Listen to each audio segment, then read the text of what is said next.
Bonjour à tous, bienvenue dans ce nouvel épisode de Parole d'affranchi, le podcast dédié à la liberté. Moi c'est Quentin et sur ce podcast je vous parle de simplicité, d'autonomie et de résilience financière. Le but c'est de vous aider à vous affranchir de ce mode de vie qui nous est imposé. Aujourd'hui, on va parler des avantages d'être en CDD, d'être en intérim, de ne pas avoir un contrat en CDI.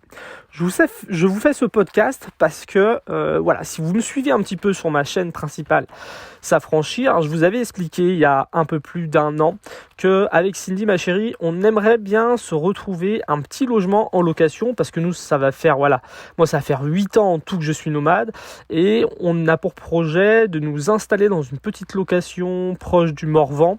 Le but, ça serait de trouver une petite location pas très très chère pour pouvoir vivre un petit peu dans cette région avant d'y acheter une maison pour voir si la région nous plaît bien.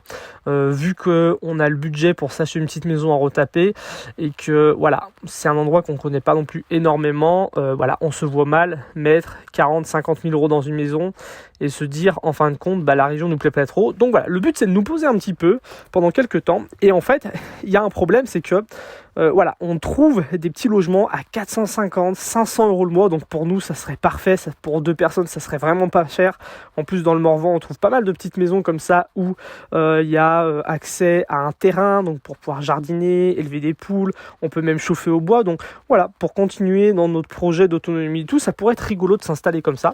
Sauf que la plupart des personnes nous demandent de nous justifier sur nos revenus et nous demandent d'avoir un CDI.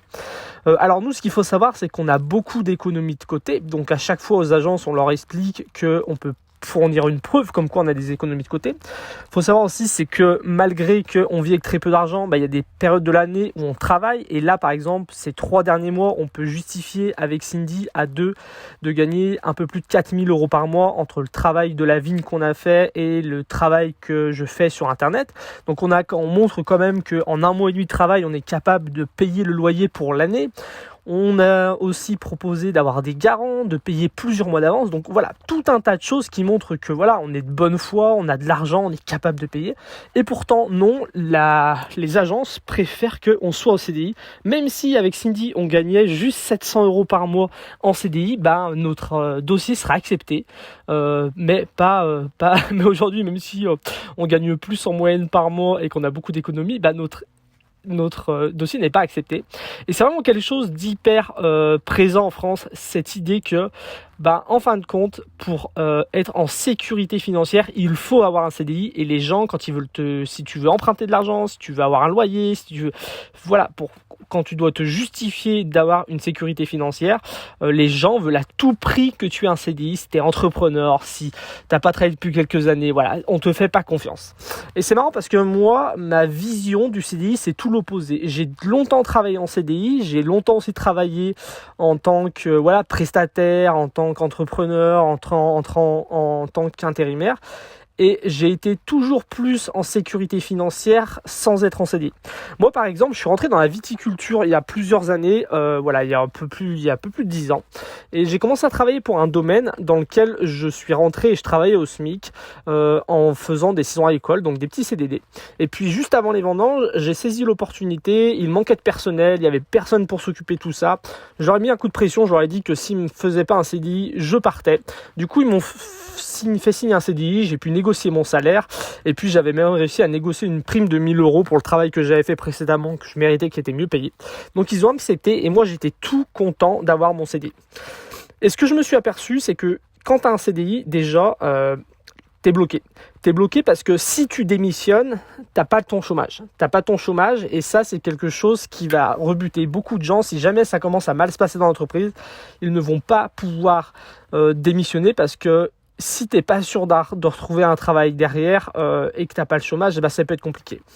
Et ça, les patrons le savent que t'es un peu bloqué et au bout d'un moment, suivant l'entreprise où tu vas tomber, ils peuvent en profiter. Je me suis aperçu aussi que si les conditions de travail changent, t'es bloqué par exemple. Moi, je sais qu'il y a un chef qui était parti, il y a eu un autre chef qui est arrivé et c'était la catastrophe. Rien ne se passait comme avant, les conditions de travail s'étaient empirées et toi, t'as pas signé un CDI dans la boîte avec ce chef-là et pourtant, t'es obligé de rester parce que c'est difficile de partir et tes conditions de travail changent. Et une fois que tu as signé, c'est difficile d'aller négocier pour changer les conditions de travail. C'est difficile aussi de négocier son salaire. Quand tu es dans une boîte, petite ou grande, souvent le fait que tu sois en CDI, le patron le prend comme si tu avais signé à vie. Pour lui, c'est inconcevable que tu vas partir peut-être dans 1 an, dans 2 ans, dans 3 ans.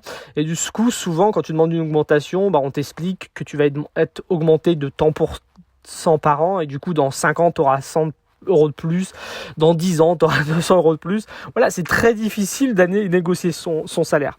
Et en plus de ça, pour beaucoup de gens qui aimeraient un peu se créer une résilience financière, avoir et diversifier leurs revenus, il y a même des patrons qui vont t'empêcher de cumuler une autre activité à ton compte ou chez un autre employeur. Donc voilà, quand tu es en CDI, tu es marié avec une entreprise, les conditions peuvent changer, tu es obligé de rester, négocier son salaire c'est difficile, vouloir s'épanouir financièrement c'est impossible. Et en plus de ça, le CDI, c'est pas forcément la sécurité. Ta boîte, elle peut couler, ton patron, il peut te virer, tu peux te retrouver sans rien du jour au lendemain. Et moi, c'est ce qui s'est passé dans cette entreprise. Les conditions de travail ont changé. Moi, j'ai réussi à me faire augmenter petit à petit. Je suis passé de 1004 à 1005 à 1006. Et au bout d'un moment, malgré que j'augmentais en termes de productivité, en termes de capacité de travail et tout, ils voulaient plus m'augmenter. Et à un moment donné, je les ai quittés. J'ai démissionné. Moi, j'ai l'avantage que dans le Beaujolais, il y avait énormément de travail dans la viticulture et j'avais pas peur d'aller travailler ailleurs. Ce que je me suis aperçu déjà, c'est que tu pouvais beaucoup mieux négocier ton salaire si tu travailles pour des CDD, pour des petites missions comme ça. Moi, je sais que dans le Beaujolais, par exemple, pour la période de la taille de la vigne, avant, je taillais à 1600 euros le mois net.